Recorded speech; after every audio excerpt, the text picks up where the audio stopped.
Namun seiring berjalannya waktu gitu ya, saya terus mengeksploitasi, mengeksplorasi hobi saya, barang-barang saya. Saya pikir itu adalah hal yang ternyata saya sesali gitu, John.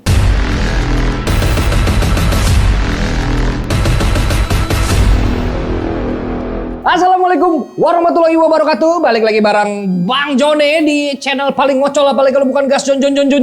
Yes, Johnny yes Papa. Apa kabar semua ya kan? Gas John garis keras yang ada di NTT, Surabaya, Banjarmasin, Balikpapan, Medan, Aceh. Apa kabar semua? Tanpa kalian Bang Joni bukan siapa-siapa. Wah udah lama nih Bang Joni nggak pakai topi fedora sama kacamata hitam ya kak.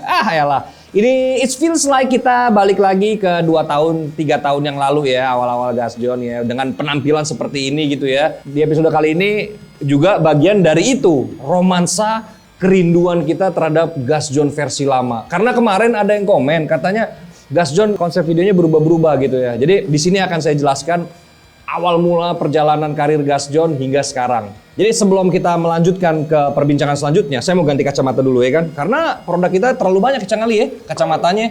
Jadi namanya juga dagang ya kan. Tadi kayaknya terlalu gelap kacamatanya. Nah ini agak terang nih ya. Jadi di sini kita akan membicarakan ya bagaimana perjalanan karir Gas John yang berdiri sejak 2017 tanpa duduk-duduk.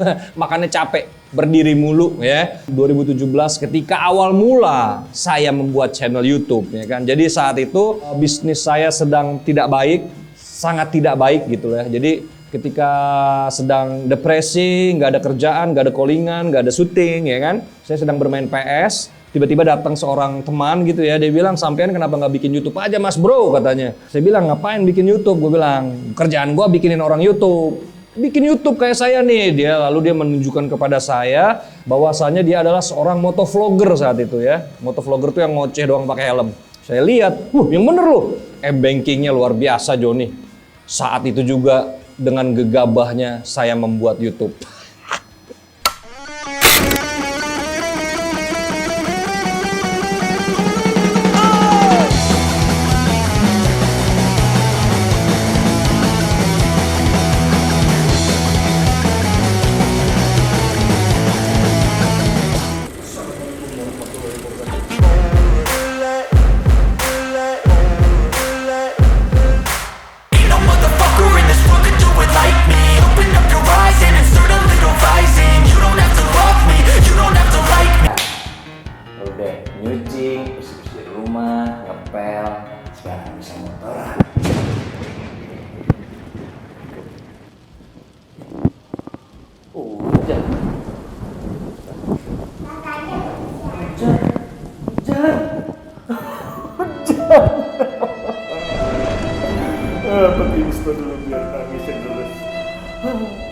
Tanpa strategi dan juga tanpa rancangan undang-undang ya kan. Saya pikir membuat channel YouTube semudah itu. Karena kalau kita ingat ya, sempat waktu itu ada Presiden Jokowi bertanya kepada seorang anak kecil, ditanya cita-citanya apa. Dijawab sama anak kecil itu mau jadi YouTuber Pak Presiden. Industri YouTube memang sempat menjadi industri yang sangat seksi dengan segala macam potensi gitu ya. Dan bagi saya yang sudah lama terjun di industri video, fotografi dan juga sinematografi, saya pikir membuat konten YouTube adalah pekerjaan ringan bagi saya gitu ya awalnya. Karena saya biasa mengerjakan banyak sekali konten-konten YouTuber, konten-konten produk segala macam ya, saya pikir gampang gitu ya. Berjalan 2017 ya kan, tanpa ada perencanaan, kita bikin nama channelnya Apung 65 Motovlog. Karena saya nggak ngerti apa itu pentingnya judul, apa itu pentingnya thumbnail, saya nggak ngerti. Saya hanya ngerti bikin video aja dari dulu ya kan. Saat itu saya benar-benar nggak tahu, jadi hanya membuat sebuah konten dengan target market atau niche market itu adalah otomotif. Karena saya sangat mencintai otomotif, dunia custom culture, baik itu lifestyle maupun juga perintilannya gitu ya. Jadi saya pikirkan membuat channel YouTube di bidang otomotif aja gitu. Mengikuti pesan-pesan orang tua gitu ya. Awali segalanya dengan apa yang kamu cintai. Bagi kami, roda 2 adalah bahasa universal yang bisa jadi solusi. Roda 2 adalah jalan pintas penuh asa menuju surga dunia. Dunia fana di mana malaikat tertawa melihat perbedaan menjadi suatu kesatuan. Sekali lagi, tak ada yang berubah. Bagi kami, persahabatan adalah refleksi hubungan kami dengan roda dua yang setiap hari kami tunggangi. Layaknya harmonisasi mekanisme mesin dan rekabalan yang menjuntai, saling ada kepentingan, keberpihakan, dan terkadang ada kecemburuan.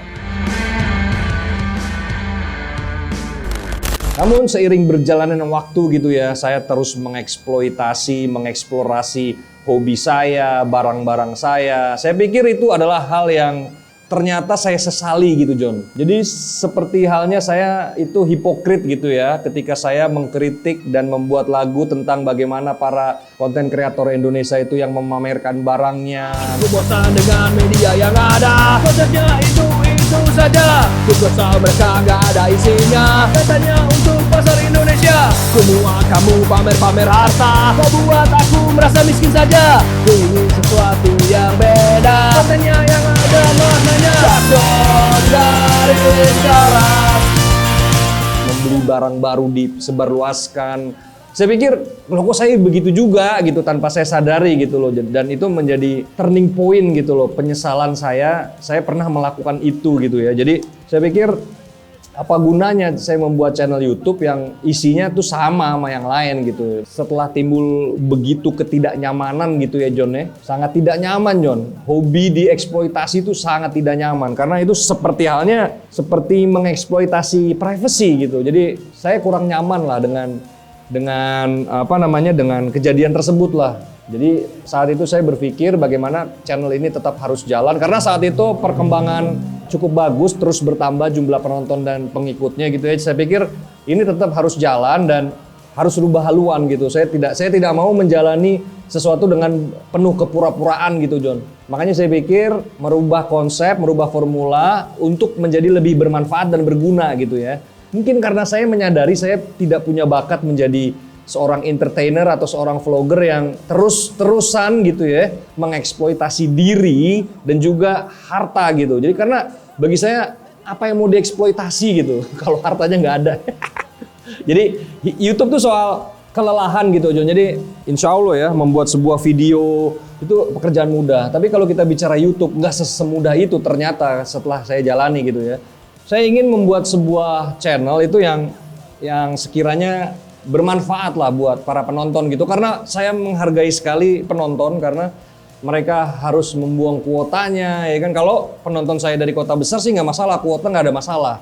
Tapi penonton saya banyak yang dari NTT, banyak yang dari Maluku, banyak yang dari Wamena, bayangin aja. Sinyal susah, beli pulsa susah. Jadi apalah gunanya lo membuat channel ya kan yang tidak bermanfaat bagi orang yang begitu berjuangnya untuk nonton gitu loh. Bahkan saya pernah waktu itu lagi ada syuting di Indonesia Timur ya. Saya ketemu penonton saya itu, dia bilang kalau mau nonton Gasjon tiap minggu, dia tuh harus naik motor agak ke atas gunung untuk dapat sinyal.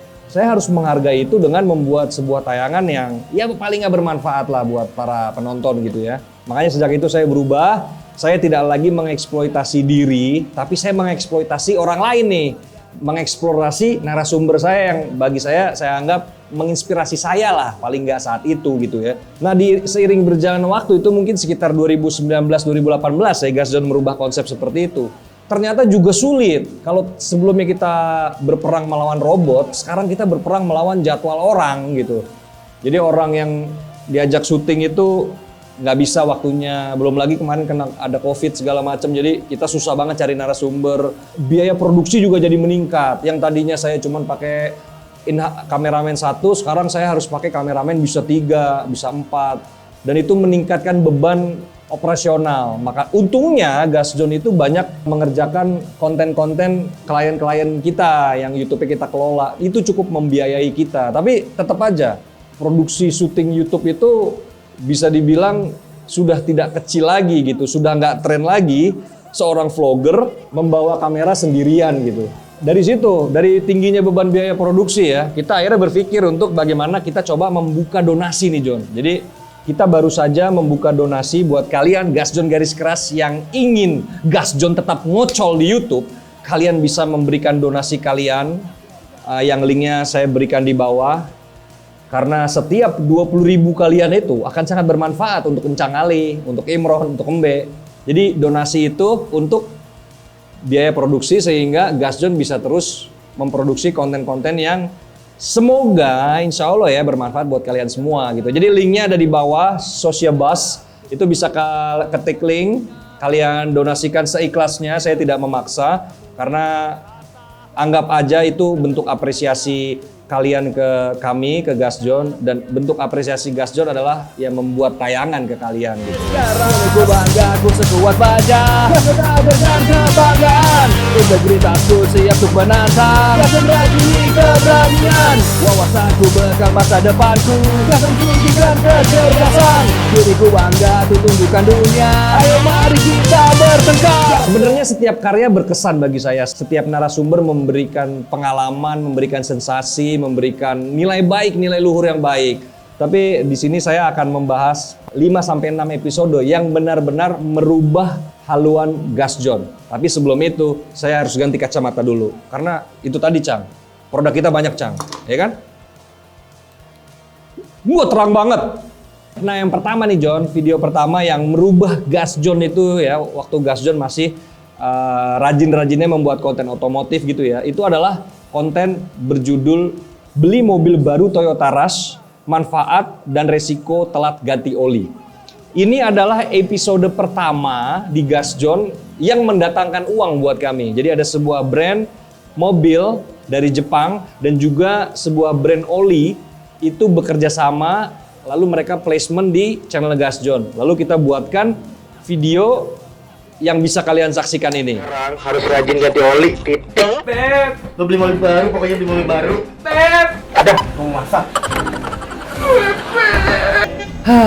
Bener adanya.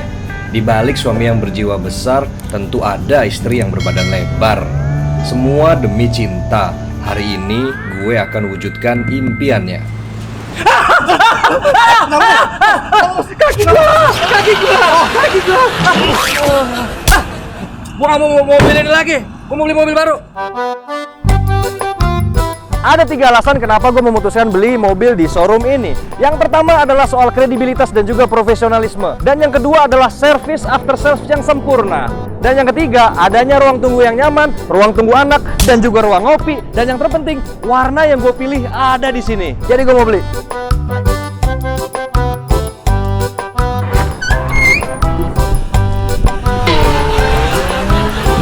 Kamu seharusnya bukain pintu saya. Gimana kamu ini?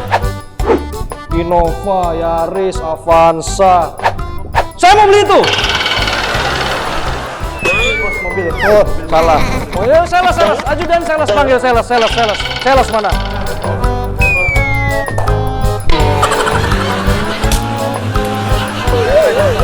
Bos saya mau beli mobil, Pak.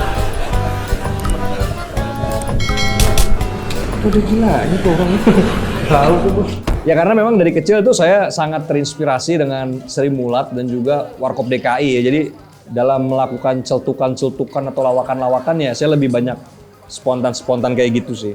Video Toyota inilah yang pertama kali membuat kita itu menjadi lebih semangat gitu John untuk membuat konten karena akhirnya konten kita ya diapresiasi oleh sebuah produk gitu ya.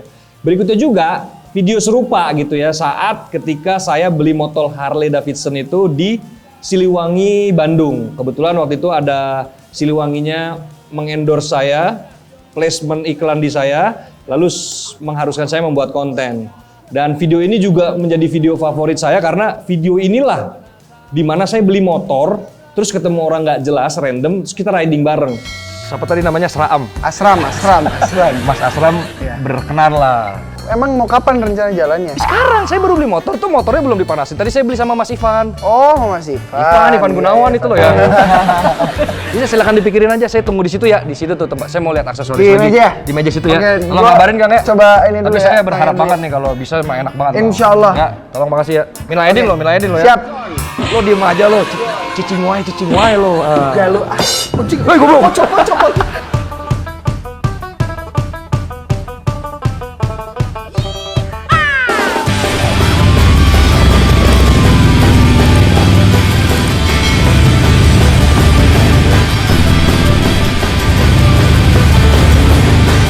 Ini adalah syuting Gasjon dengan biaya produksi termahal. Karena kita syuting dengan total 7 kru. kameramennya ada 4, audiomennya ada satu, sama saya bawa asisten 2. Ditambah kita harus bawa mobil pick up untuk syutingnya. Dan kita harus menginap di Garut itu selama 4-5 hari. Jadi ini total biaya produksinya cukup sangat tinggi. Jadi episode ini yang pertama kali membuat saya berpikir kita tuh harus berubah haluan gitu loh. Jadi nggak cuman hedonisme dalam sebuah tayangan gitu, tapi membuat sebuah tayangan-tayangan lain gitu yang memang menginspirasi orang. Pertanyaan serius Pak, nggak boleh ketawa dan Bapak nggak boleh mabuk. Oh gitu? Nggak boleh mabuk. Mabuk nggak ya? Ini es teh manis kan? Bukan, ini Bisa bikin ganteng seperti Anda? Hah? Enggak? Oh enggak, kalau enggak saya nggak beli berarti. soalnya kalau bahannya aslinya nggak ganteng sih susah.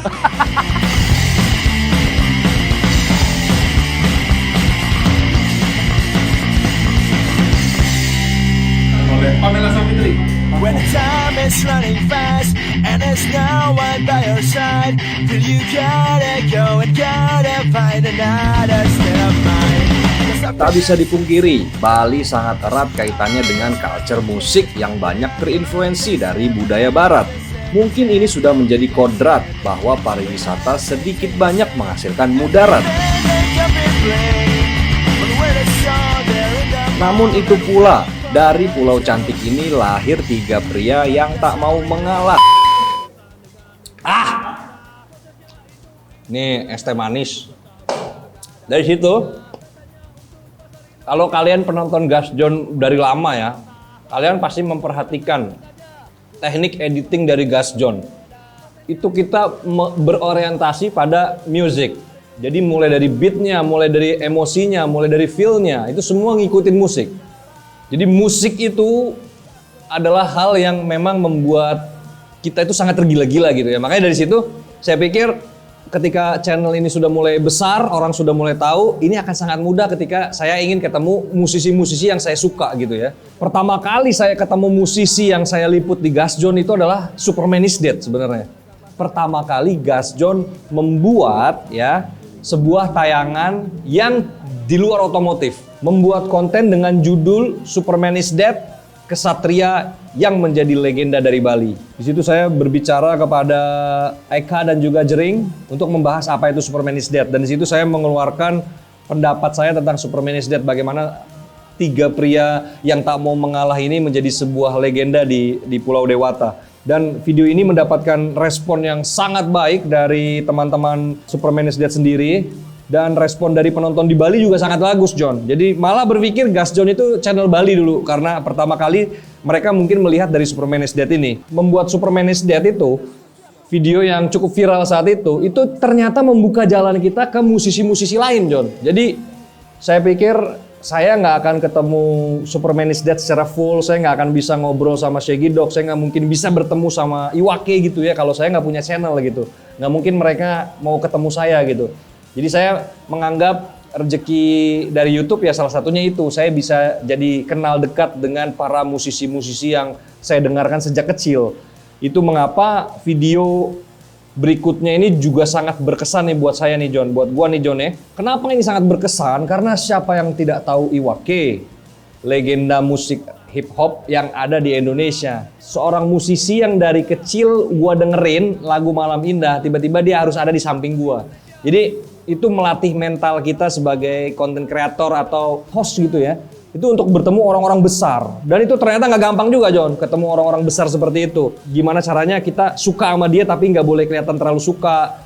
Kita nggak boleh terlihat lebih pintar dari dia. Kita harus terlihat bodoh di depan dia. Karena ketika kita merasa bodoh, kita bisa terus bertanya, kita bisa terus menggali informasi dari Iwake dan dari musisi-musisi lain. Jadi ini adalah salah satu episode yang menjadi favorit kita banget gitu loh. Setelah kita menjalankan konsep ngobrol gitu ya, itu sebenarnya saya menemukan angle lain, yaitu angle inspirasi dari narasumber-narasumber yang saya ajak ngobrol. Nah dari situ saya pikir lebih baik bikin konten video seperti ini John. Jadi ada hal baik yang bisa didengarkan oleh penonton. Nah video yang paling berkesan itu adalah, dan ini juga video yang merubah nasib Gas John ya. Jadi ketika video saya bersama Chef Haryo.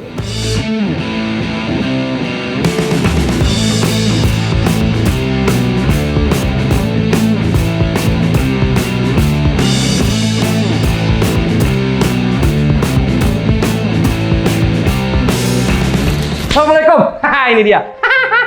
Waduh, sehat. Waalaikumsalam warahmatullahi wabarakatuh. Waduh, Nilainya Apong 30. Assalamualaikum warahmatullahi wabarakatuh. 30 pahala. dapat 30 pahala tuh kameramen lu banyakin assalamualaikum. Gimana assalamualaikum?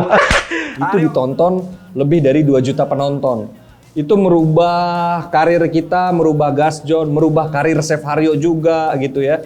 Di situ kita banyak sekali mendapat respon positif dari banyak penonton. Bagaimana ya harusnya kamu kalau punya kekuatan, kamu punya media ya kita harus bikin channel, kita harus menyebarkan pesan seperti ini gitu. Jadi dari Chef Haryo ini saya bertemu banyak sekali orang yang datang ke kantor Gasjon tuh mengucapkan terima kasih karena hidupnya berhasil berubah gitu karena menonton video itu. Nah, ternyata di situ saya menemukan kesenangan, John. Jadi ketika karya kita ini bisa merubah manusia menjadi lebih baik gitu loh. Saya waktu itu masuk UGD, masih dalam keadaan diinfus, tapi saya menyadari video ini sedang viral. Video dengan Chef Haryo ini masuk di banyak sekali media cetak dan media elektronik yang merepost konten saya gitu ya. Akhirnya saya paksain ketemu narasumber hebat lainnya, yaitu